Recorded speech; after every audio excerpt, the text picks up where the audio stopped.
The next step coming up is going to be practical mixed network designs, strong metadata protection for asynchronous messaging, held by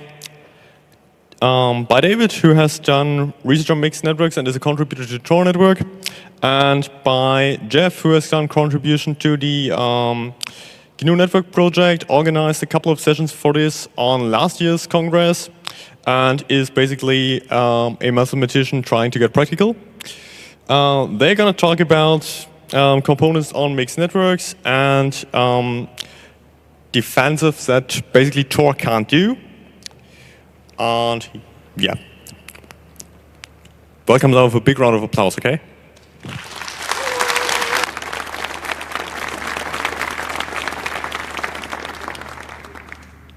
Okay, so I'm Jeff, this is David. We're going to be telling you some aspects about designing mixed networks. I'm involved with I'm an academic involved with the GNU-net project. He's involved with the Panoramics project. Is there anything you want to say outside? No. Okay, so first of all, to be clear, of course, encryption works. If it's properly implemented, and then we have a huge amount of trust in it. We even have sort of slides showing that the most powerful adversaries in the world can't break these things. So this is fine. However, we have to worry about the metadata leakage, and in this talk we're specifically going to be worrying about traffic analysis of connections. So. Yeah, it's time to actually start addressing these things. Okay, so existing solutions to traffic analysis.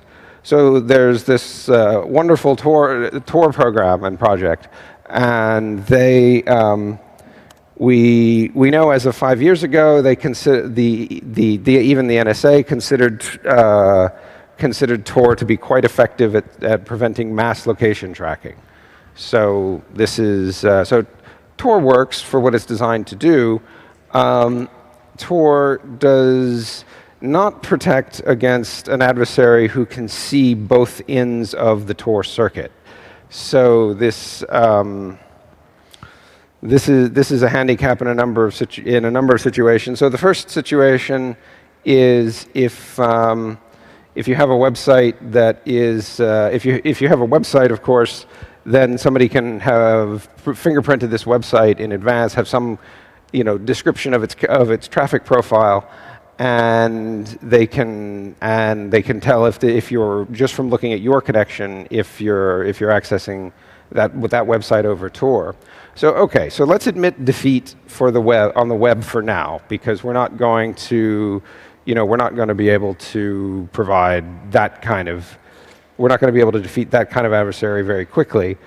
But, okay, can we just message our friends over Tor? So there's a few programs that do this. There's Ricochet, there's Briar.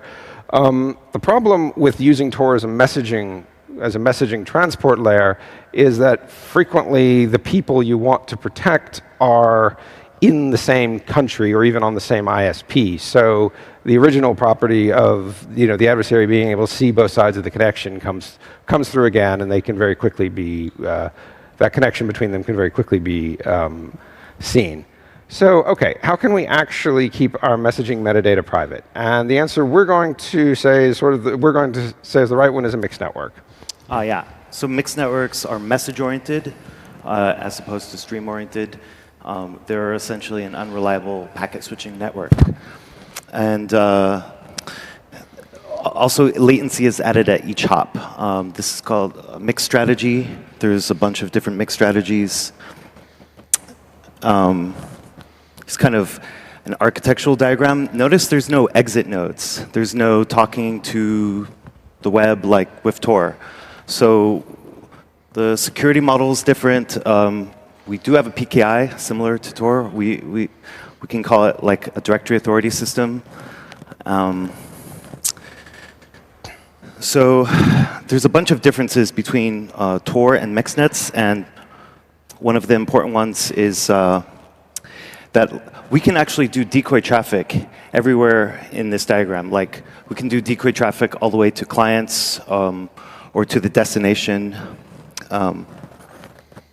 Yeah, so one of the issues with Tor is, of course, you can't do even if you wanted to add decoy traffic, you couldn't hide you couldn't protect against this website fingerprinting attack necessarily, because you're going to be, or you're still seeing the connection coming out the other side. So you're seeing there's still a lot of analysis you can do. Okay, so one thing, just some history here. Mixed networks are actually the oldest anonymity system as far as I know. They're from David Chum's 1981 paper. Then there's a few other tools that have been proposed. One of them is private information retrieval, usually written PIR. This works in sort of narrow situations when you're trying to retrieve something from some kind of database. The scaling isn't perfect on it, but there's cool things you can do. But there's the other one that sort of is generally proposed as the alternative to mixed networks is Dining Cryptographers networks. And the problem with them is that the bandwidth is really literally, you're paying literally for the quadratic cost per user, so on the end something like cubic. So your anonymity set is really going to wind up being very small. And if you're talking about building something that inherently has a small anonymity set, then you have to ask, who are we protecting? And if you're not protecting whistleblowers anymore, because if a whistleblower talks to a journalist and it's unclear which journalist at Der Spiegel he's talking to, well, he's still the guy who knew this thing, who talked to somebody at Der Spiegel. So, and whereas it does protect, the person that it does protect is somebody who already has a lot of power and who it's going to be hard to convict it anyway. So what we want to do, so we really want to blow up the anonymity set as large as possible, and that's why we like mixed networks. All right, so we're going to talk about a few attacks on mixed networks and some defenses. Epistemic attacks are not one of the attacks we're really going to focus on, because it's really a specialized area of research. There's actually a few papers written on breaking different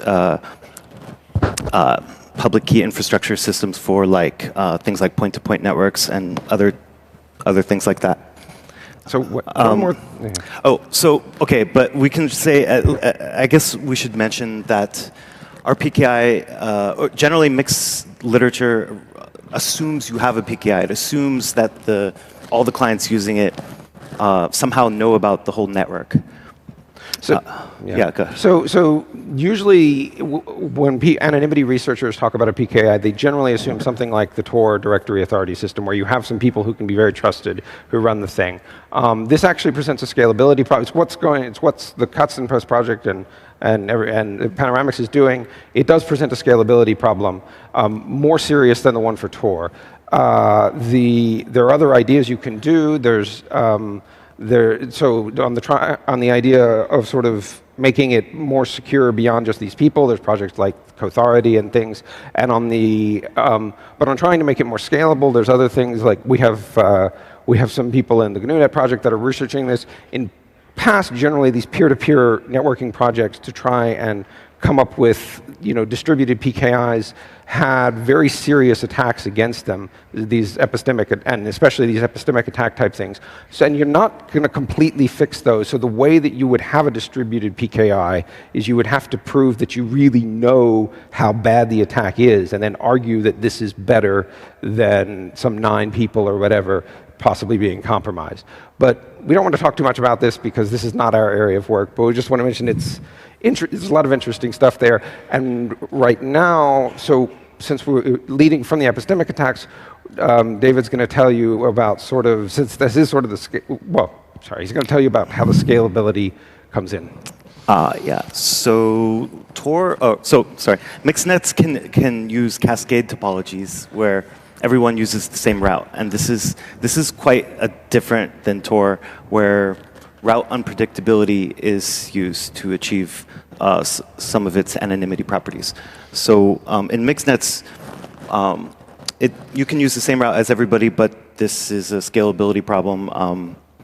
So we have other things like free route and also stratified topology. But free route actually has slightly worse anonymity.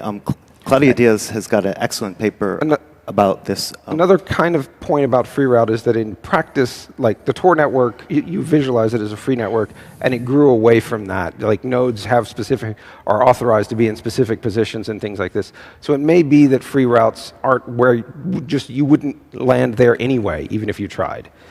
Oh yeah, exit versus guard flags for Tor.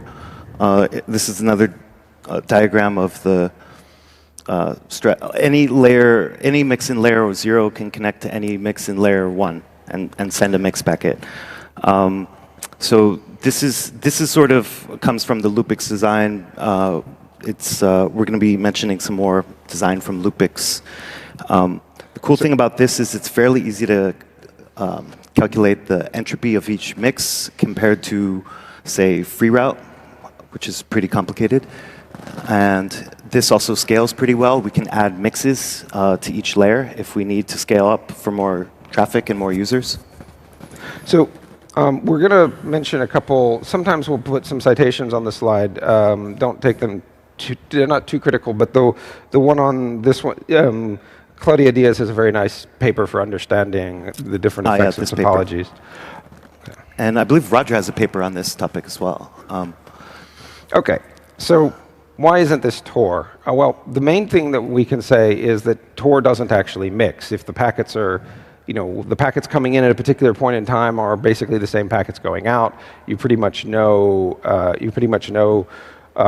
Within a very small number. So what a mixed strategy actually does, this is an algorithm that's part of the software to do the thing. What a mixed strategy actually does is it adds latency to reduce the correlation between packets. And there's, Okay. That got hidden. Yeah. So David Chum in 1981 with his first MixNet paper described this threshold mix. So say this mix had a threshold of 4, it would accumulate 4 input messages like this. And when it had enough for its threshold, then it would shuffle them and send them out. Now mixes are also unwrapping a layer of encryption for each of these hops. And so if I was an attacker and I wanted to break this, what I could do is wait until the mix is empty, or I could make the mix empty by sending my own messages into it. And then when a target message enters this mix, I could send my own messages and cause it to achieve its threshold and shuffle and send all the messages out. So then I would recognize all the ciphertext of my own messages, and the one message I don't recognize is the target message.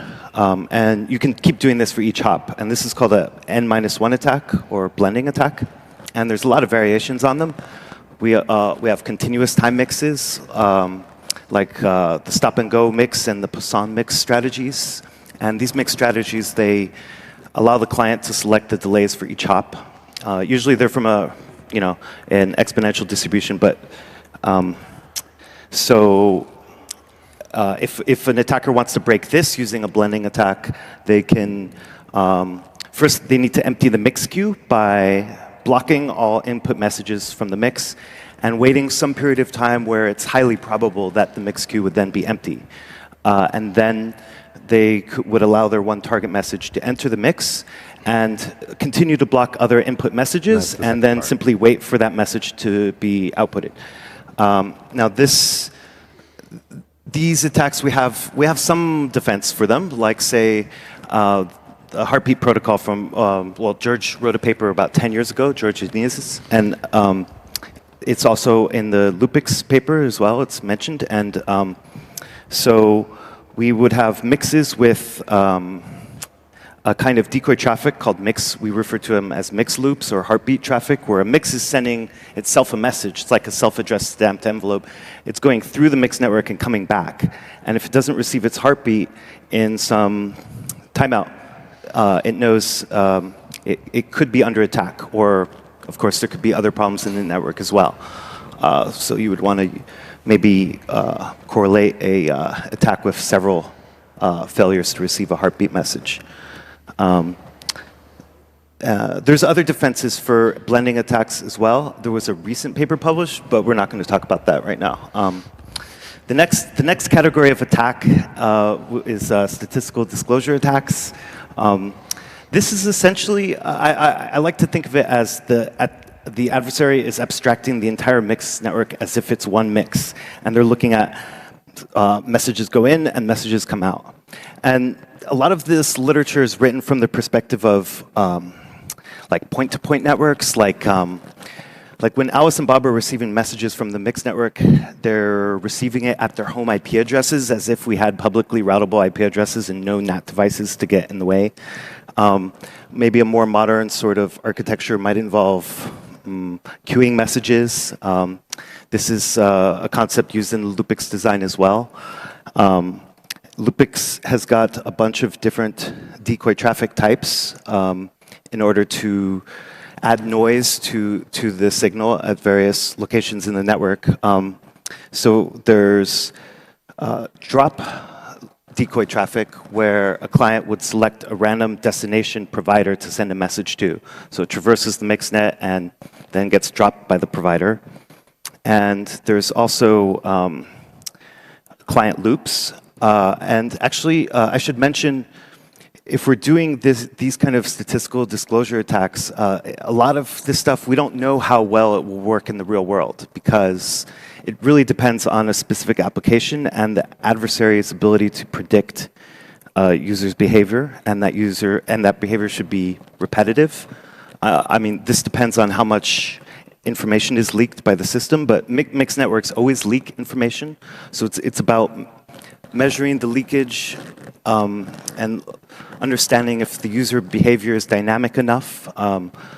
These attacks they cannot always converge on success. So it depends on the particular system and how it's tuned. In this particular case, for queuing messages in this style mixed network, the adversary would have to compromise the destination providers. So previously, here in this situation, it would be in this point-to-point network situation where people are actually receiving messages from the mixed network to their mailbox directly or to their home IP. The adversary is a passive adversary. In the more modern or architecture where messages are queued, I mean, it's not more modern, but it's the Lupix design, which is a recent paper. So this attack becomes an active attack. And there's some padding to the client, so we have some amount of receiver unobservability. So clients receive the same amount of information when they receive messages. So there's a question that's natural. Okay, so we've talked about adding latency, and we are also talking about adding cover traffic. So you might ask, is this enough? And is there a way could I get away with less? And the answer could I get away with less seems to be no. At least by some artificial measures, your anonymity can't really scale better than the cover traffic times the latency. So, so one takeaway from this is in what is Tor's situation? So Roger always tells people that they don't know if adding cover traffic to Tor would help, and one sort of extreme version of this is, of course, whatever cover traffic you add times something very small is still something relatively small. So all right, now you'll notice here, of course, the anonymity still looks quadratic in something, but it's no longer in the number of users. So what we're talking about is paying some sort of fixed upfront cost that may be somewhat large. Part of it is in terms of the user's experience with the latency, and part of it is in terms of the actual sort of cost of their network connection. But it's doable. So sometimes people have made these, just to sort of wrap up this section about topologies and whatever, and strategies and things. So people have made these sort of quasi-religious statements about encryption from time to time. And to sort of boil that down to something concrete, encryption is basically free in general. But for mixed network, we're going to have to actually pay some kind of real costs. Okay. So one thing about mixed networks, you don't want to roll your own packet format. There's this wonderful, first, so a very reasonable one, sort of the one that has stopped much of the development in this area is Sphinx. It's quite compact, and it has a very nice security proof. It's by George Denises and Ian Goldberg, so just to comment on the name. So the packet format has a header and the body, and at the time that it was developed, so the body has to be encrypted with what's called a wide block cipher. And at the time it was developed, the only wide block cipher that people were thinking about was Lioness. And there's now some other wide block ciphers like AEZ by Rogaway, and supposedly DJB has one on the way. So I'm going to say a few things about the packet format. So the header has 3 parts, but one of them, the first part, is a public key, this elliptic curve point.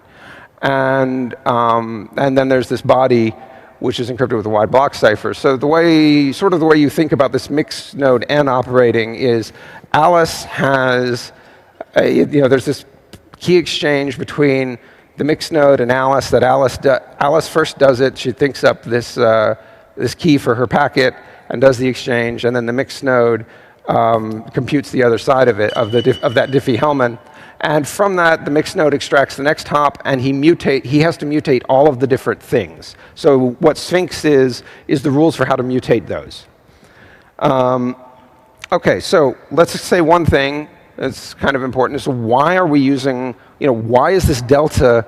I didn't comment on this too much, but the header part was MAC'd and delta was not. So why did we not put a MAC on delta? This seems very, very dangerous. Because if we were just using an unmacked stream cipher, then some adversary who controls a mixed node next to the sender and some place where the message is, and the place where the message is going, could just XOR an arbitrary message into the packet and then check for it when it arrives. And but we don't use a stream cipher. We use a wide block cipher. So what this means is that an attacker doing the same sort of thing will get at most a 1-bit tagging attack. So OK, that's still an attack. Why would we tolerate even a 1-bit tagging attack? And the answer is that anonymous receivers really matter. And so there's a few things that. So of course a journalistic source, some sort of whistleblower or whatever, but also any kind of service. Like if you want to talk to some cryptocurrency network, or you want to talk to or download some file or anything like this, anything where you interact with a service, or you need some kind of acknowledgement back of it. And in fact, even just the basic protocol acts for a messaging system need some sort of thing, need some sort of reply. So OK, so what is this? So how do we do anonymous receivers? We create what's called a single-use reply block. So that's a first node where it goes to expiration date, and then the header, and also one cryptographic key for one layer of it. And so the recipient makes up this SERB and supplies it to the sender at some point in the past. The sender attaches their delta, and they can send to the recipient. OK, so great. Now, OK. Now let's get into something tricky. We have these, OK, we might worry. So if you looked at the key exchange that I did, the sender Alice, the sender, just made up her alpha on the spot. So her key is ephemeral. But the mixed node key wasn't. It was supplied by this PKI. So all right, that means, so we want our protocols to be forward secure, and Tor is forward secure. It does a live negotiation with each hop, which is great. But we need some kind of forward security, and we don't have it a priori. So what we have to do is, well, first of all, a mixed net, we need some kind of replay attack protection anyway. So what this requires some sort of data structure that will eventually fill up or overflow or something like this. So to prevent that, we have to do key rotation anyway. So one option is to just rotate the mixed node keys faster. The The problem with that is that you don't want to stress the PKI too much, because the PKI is already a scaling pain. So, okay. But another problem with that is that these SERB lifetimes are equal to the node key life, or they can't exceed the node key lifetimes. So that means that if we want to be able to have our key compromise window smaller than the node key lifetimes, then we have to do, smaller than the SERB lifetimes, then we have to do something else. So there's a couple ideas. So George, back in 2000. So okay, the idea is, okay, maybe we can be a little like Tor and use more packets for the packet we want to send, but not do it in the way Tor does it. So George proposed using 2 packets in different key epochs. That's pretty good. That gives you a lot of nice properties. So there's another thing you can do that I've been working on, which is you can use a loop to a mix node to actually do a key exchange, and then on the mix node you can use a double ratchet construction for some hops. And this problem with this is it's cheating. These two things, and you wouldn't want to do them at all hops because they create some correlations between packets. So, okay, so we can. In general, we can ask, what do we want the key exchange that our mixed node, what do we want, how do we make this mixed node forward secure? So I don't want to say too much about this, but in general, we can talk about the different sort of basic technologies for key exchanges and the properties we can get out of them in the context of Sphinx. And anything that's based on elliptic curves is not going to be post-quantum. So if we want something based on, if we want that, then we need to do something else. So there was a blinding operation in Sphinx. I didn't tell you about doing that in the post-quantum context. Is tricky. Probably it works for SIDH. No, we don't know if it works for LWE. We certainly have no idea how to do it efficiently. Maybe it can be done. Our cheating strategy gives us nice key erasure properties. It gives us post-quantum if the loop did a post-quantum key exchange. And there's another nice property that gives that you can't really get any other way, which is that the blinding thing is hybrid. You can actually have a hybrid post-quantum property. And that means that you can use both an elliptic curve and this post-quantum key exchange. And if either one of them is good, then you can't break it. If you try and do this construction with something like LWE, you're probably not going to be able to get that hybrid post-quantum property because the blinding operation itself will depend on the LWE cryptographic assumptions. So nevertheless, I want to conjecture that LWE may be, so LWE means learning with errors, may be the eventual sort of post-quantum key exchange we want to use. And so mathematicians love conjectures, so I don't think there's one with blinding, but I think we can probably come up with something that eventually where we have some kind of nice blinding for an LWE scheme, and it even has puncturing. Punctured encryption is something that you can currently do with pairing-based crypto, and it's excruciatingly slow, but I suspect it could be done much faster with LWE. Okay. Okay, so mixed networks, they're unreliable, they're packet switching. So in that case, some classical network literature can be applied.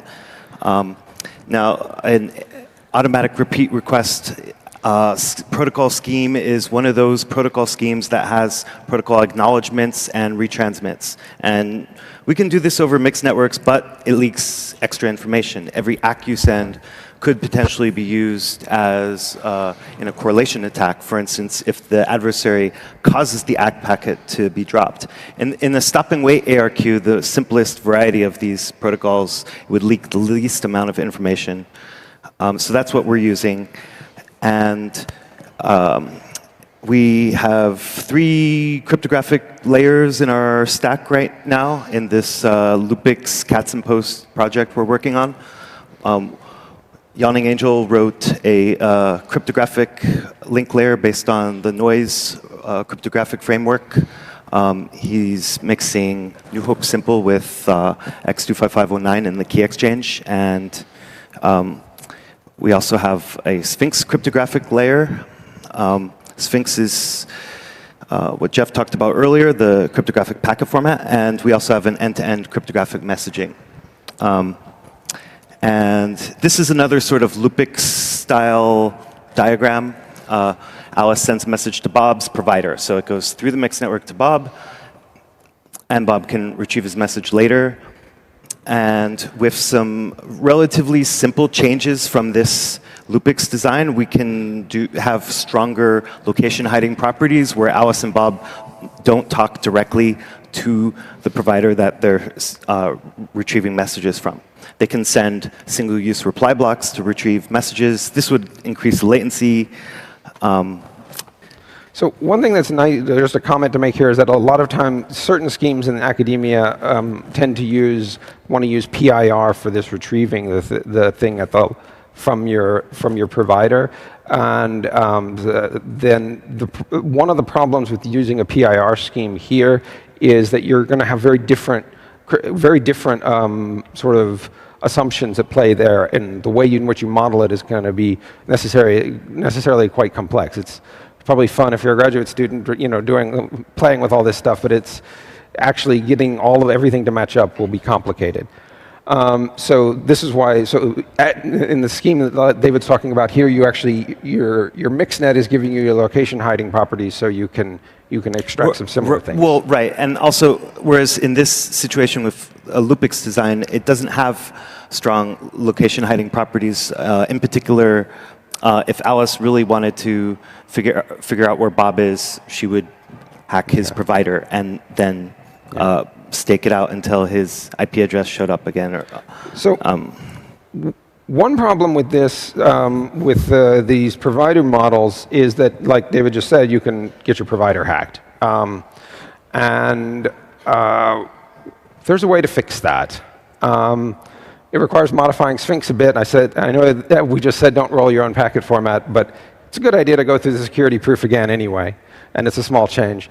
But so the idea is that we have in this middle, this hard drive picture is some sort of mailbox server or accumulation thing that the receiver here can move whenever he wants without telling his contacts. And his contacts actually reach him in other ways. Either he gives them serbs, or he puts the serbs at this thing called a crossover point, which I didn't want to tell you too much about.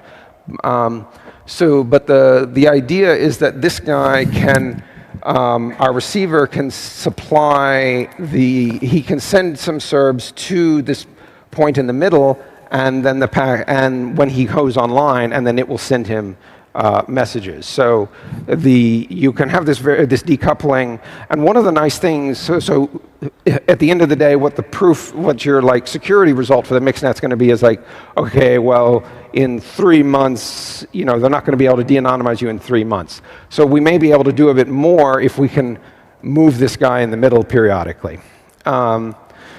Okay, but this is very much work in progress. It's not at all in the Katzenpost thing, and it requires modifying Sphinx and redoing a number of proofs.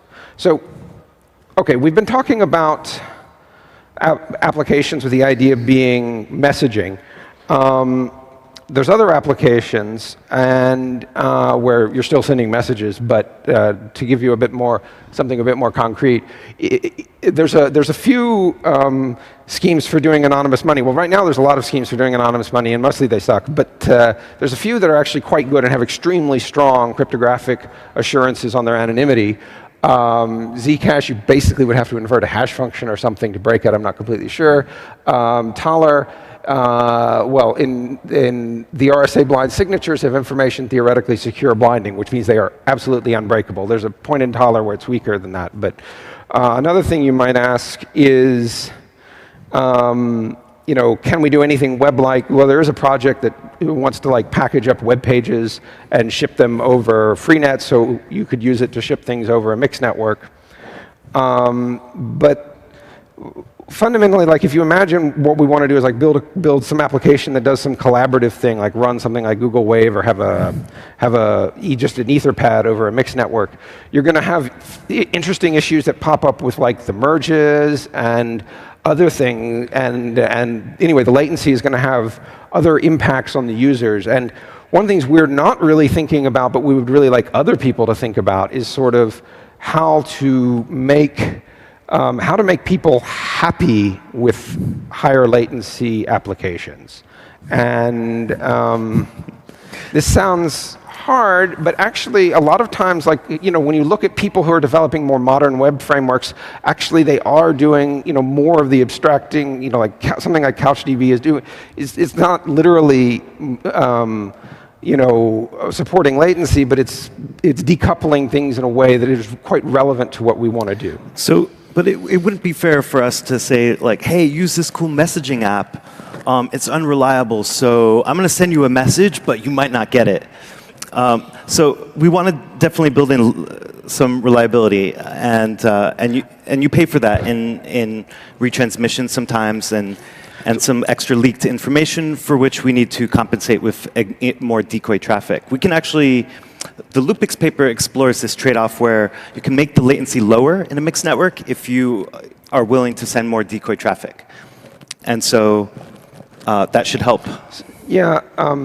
It still doesn't make mixed networks, I don't think, as low latency as Tor or even close. But this is a matter of tuning, and we can at least have lower latency mixed networks than, say, 10 years ago. One of the nice things about, certainly the nice things about the stuff that David and Yanning have been doing is that they're really trying to make the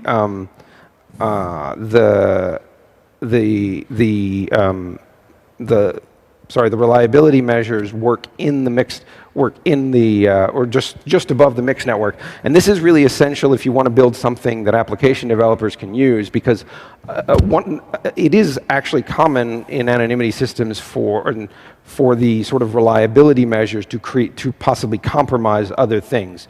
So being able to do the reliability stuff in a way that you can still have your security properties for it is important. Okay. Oh yeah. We'd like to say thanks to the researchers we've been working with, and I'd like to thank Yanning Angel for all the good design advice and the work on the specifications, and for George for his advice. And George and Claudia are always wonderful. George and Claudia for their excellent paper, Anya for her Loopix paper. And Christian, everything that I've been working on, I've talked to Christian about all the time. And Nick Matheson from the Tor project helped me out a lot with our PKI specification, because, well, I mean, he wrote the directory authority system for Mixed Minion and for Tor, and also to Trevor Perrin for running this wonderful mailing list, where we get numbers of important ideas. Yeah, and Trevor also helped with our PKI design, so that was really great. With our wire protocol using noise. I mean, anyway, and that's this new sort of project. All right, that's it.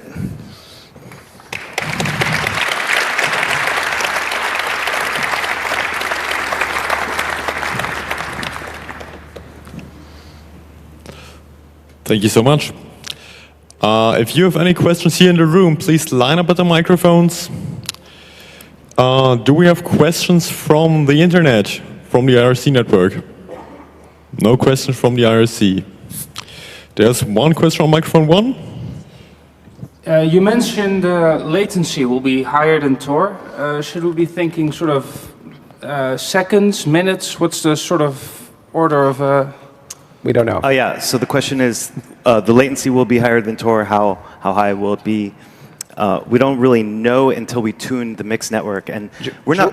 George has claimed seconds, but I don't know if I believe him. I should start off by saying that mixed networks aren't trying to be a general purpose anonymity system like Tor. We're trying to make customized networks for specific applications, and so each application has different traffic patterns and different ways they're used. So the latency would necessarily come after tuning. Now, we have some idea that maybe a few minutes, let's say, but it really, I can't answer the question yet. Actually, the researchers we're working with are about to publish a new paper about how to tune decoy traffic and latency for the desired entropy you want in each mix.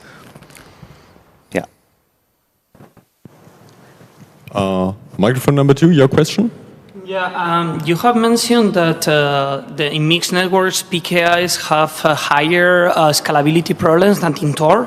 Why is that? It looks like the mixed network will have less nodes because you don't need root and predictability. So, to have, I mean, if you're trying to build a replacement for email and you want everyone in the world to use it, if you work through like a sort of very bullshit back of the envelope computation, there's an argument that that if you have a centralized PKI plus whatever other anonymity system is only about 10 million times better than just sending every message to everybody. Something, you know, that's very back of the envelope. You can try and work.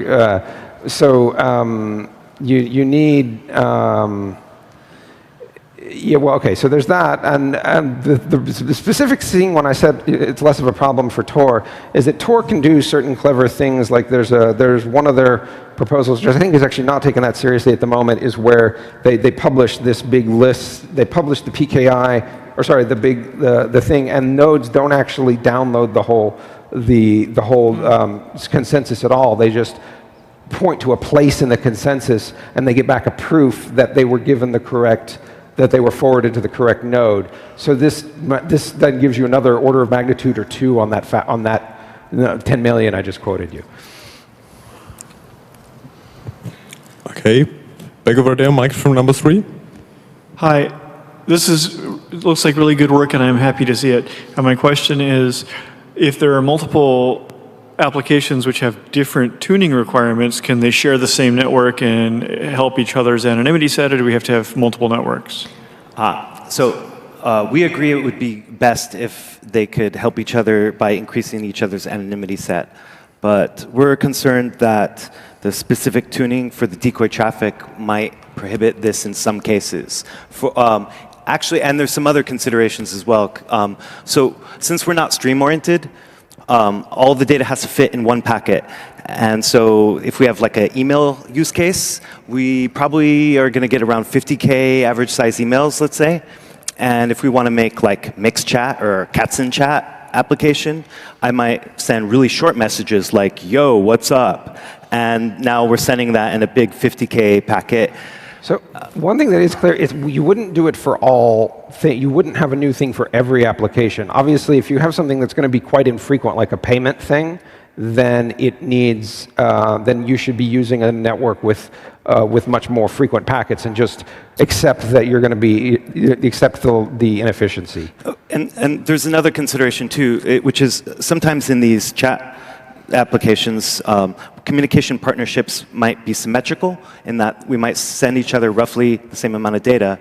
And in stuff like, not that I don't think mixed nets are good for web browsing, but in stuff like the web, it's more like get page, and then you get a bunch of information back. So there's a lot of different. So what would the decoy traffic look like that versus a symmetrical communication partnership?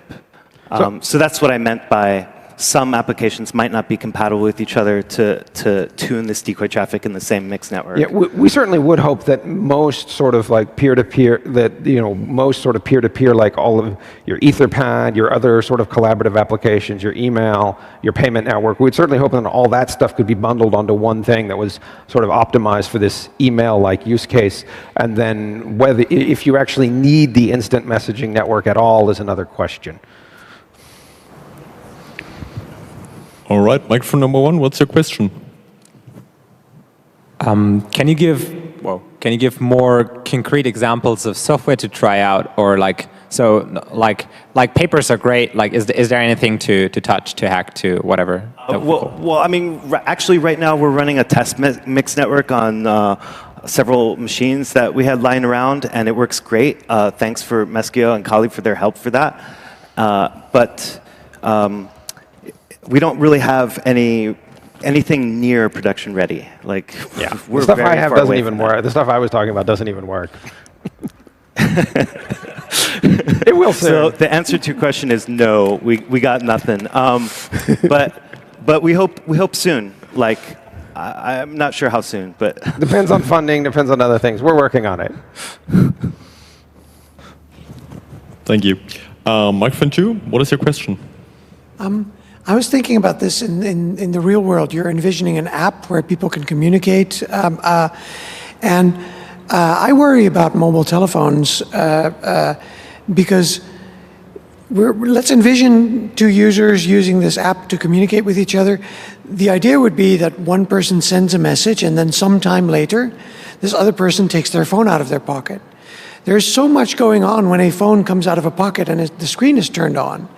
WhatsApp is talked to. There's so much that you can look at outside of this whole mixed network that if you, over a month of time, can correlate who picks their phone out of their pockets every time when person sends a message. So can't you correlate that way? And isn't that a huge problem that sort of is completely outside of the world of the problems you're thinking about? In my ideal, I have no idea. In my ideal world, the part of the solution to making the users happier with latency is the phone doesn't ding anymore. You don't get notifications. You just sometimes you check your phone when you check your phone. Yeah, I think that would be sorry. I think that would be an important security property as well. But I would actually like it. There's a question here: is would that make people actually happier with latency?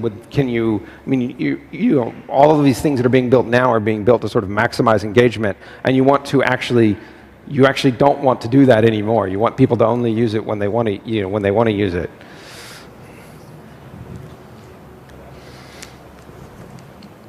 All right, thank you.